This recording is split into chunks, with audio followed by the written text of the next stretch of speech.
this is for lost parents and for people who get their menstrual cycle.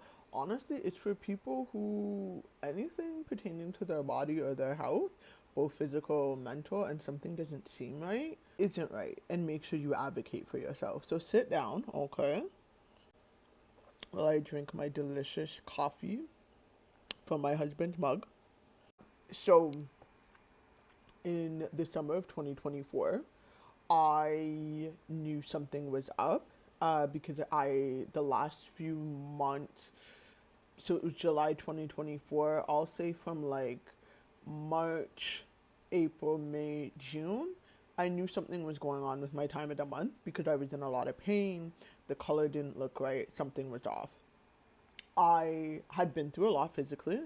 In 2022, I delivered my identical twin daughter stillborn, and then in 2023, I had my Earthside son, so almost a year to the day. So I knew that when I had my son, that my body was going to be going through a lot. I knew that, and I knew to just keep an eye on it, and I knew that my menstrual cycle was going to be an indicator to my health and to keep an eye on it. So I call my doctor, and I think I called him. I can't remember when I called him. My family doctor is amazing, but I call him. I'm like, this is what's going on. Something's off. I'm in a lot of pain. I need blood work, ultrasound. He's like, okay, did I go get my blood work done? I did not, but I went and got the ultrasound. So when I booked the ultrasound, I made sure to book it at the ultrasound clinic that wouldn't trigger me. So there's an ultrasound clinic near me where I found out I was having twins, and then there's an ultrasound clinic near me where I had my first ultrasound with my son, and it was by a doctor, and it was great, and yada yada. So of course, on this day of this ultrasound, my son gets sent home sick from daycare, and I'm working from home. I'm like, whatever, load up the kid, let's go. I go over to the ultrasound place, get my kid out the car in the stroller. He's upset. He's not feeling well. Get up there. They don't have me there for an appointment. And I'm just like, I check my email and I'm at the clinic that I do not want to go to. And the receptionist feels so bad. I'm like, this is not your fault. It's okay. It's 2 minutes away. I'll hustle and I'll bustle. It'll be fine. So hustle and bustle. And as I'm approaching the ultrasound clinic that I do not want to go to, the anxiety starts creeping in. My kid's upset, yada yada.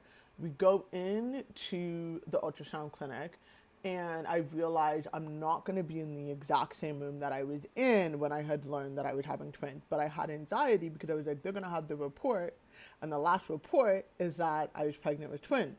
But they will not have had a follow-up report that something happened because this is in the Durham area, and I had all my kids in Hamilton at McMaster. My child is so upset because he's not feeling well. I'm lugging him everywhere. He is in his stroller screaming, and as soon as I walk into the ultrasound room, she goes, "Oh, you had twins."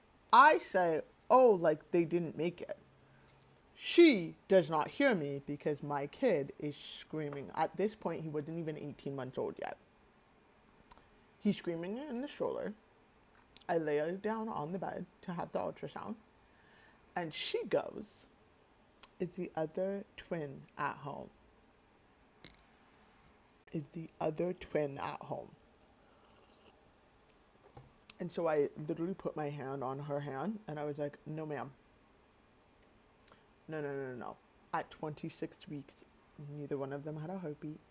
I delivered them stillborn. 3 months later, I was pregnant with him. She didn't say anything. Was she supposed to say it? I didn't even want an apology because, like, what, like, and she didn't hear me. She didn't hear what I said because my kid was screaming. So then she's doing the ultrasound and she keeps asking me if I'm in a lot of pain. So then I'm like, something's up. Ultrasound finally gets wrapped up, go home, I cry for the rest of the day. Cool. I then get the report a couple days later, and it says that I have a large amount of fluid in my pelvis, and I need to go get my HCG levels checked to make sure I'm not having an ectopic pregnancy. I obviously start bawling. I obviously call my mom. I obviously call my husband. My mom comes up to watch my little one, and my husband and I go to the ER. I was like, it was a weekend. I don't have time. I don't have time. I need to know what's going on right now. The ER was great. The ER doctor was great. Got the blood work done. Uh, it was not an ectopic pregnancy, but the ER doctor looked at the report that I received and he's like, listen, you do need to follow up on this because it could be that you had a cyst at birth. I have polycystic ovarian syndrome. It could be that you had a cyst at birth. We don't actually know why you have this large amount of fluid in your pelvis, but you need to follow up on this. I knew I had to wait for 3 months to see if it would resolve on its own, and it did. And I knew this because my menstrual cycle went back to normal. I wasn't in as much pain. The color looked right. XYZ. Went for the follow-up ultrasound, and everything went back to normal. I say all of that to say, this was a 2-for-1 story. You're very, very, very, very, very welcome. If you're still here at the end, good for you. This is a 2-for-1 story of grief, and that it will show up in ways that you cannot prepare for, and that is in fact a part of life, and that's okay. It's okay that it's not okay. There was no way for me to be prepared for someone to ask me if I left the other twin at home. Like, there's no way for me to prepare for that. And also, it was obviously triggering thinking that I was having an ectopic pregnancy, which probably an ectopic pregnancy is like that cannot fully come to fruition. And so, yeah, it was just, I just remember thinking, I hope that's not what's happening. I knew something was wrong. And so this is also a story of just like when something doesn't feel right, in particular, if you are an individual that gets your menstrual cycle, get it looked at. Like, advocate for yourself, push for yourself. When I got that report, I didn't wait till the weekend. I went to the ER, which I also understand healthcare in Canada and all of that, and accessibility is really difficult. But that's my 2-for-1 story, is that grief sucks. And advocate for yourself. No one knows your body better than you do.